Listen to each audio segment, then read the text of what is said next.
training for a goal. Something brought you to Recovering Bro. And I'm super glad it did. Hi, nice to meet you. I'm glad you're here. Now, you might not be aware of what that something is, or you might be really aware of what that something is. But either way, let's go ahead and assume that that something is your goal. Now, the second step in this process is picking the right tool for that job.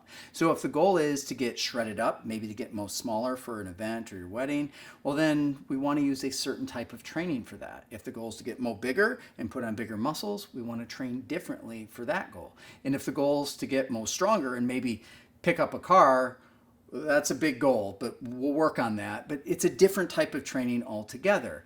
It's just important to know that there's different types of training to achieve different goals, and we want to make sure they match. So let's explore that in part 3.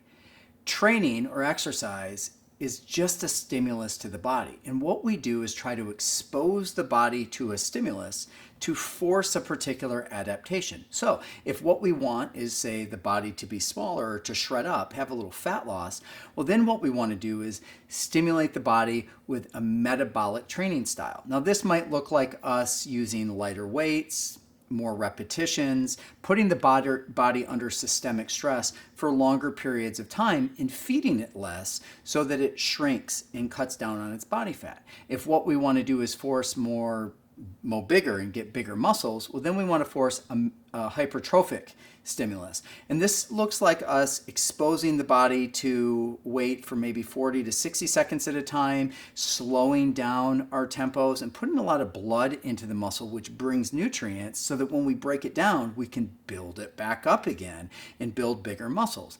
If what we want is to lift a car, for example, well, that's going to take a lot of work on our nervous system so that we increase the number of motor units and the number of muscles, which big fancy word to say muscle units, right?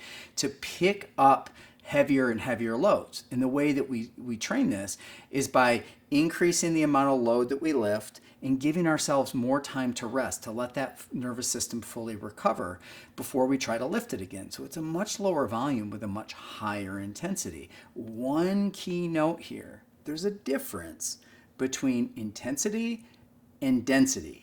Get them confused. I'm not going to talk about it now, but just know that intensity and density are not at all the same thing, and there's an important difference. We'll get to that later. For now, we just want to understand that there's 3 primary training stimuli, and they point in the direction of our 3 results, and we want to make sure they match up.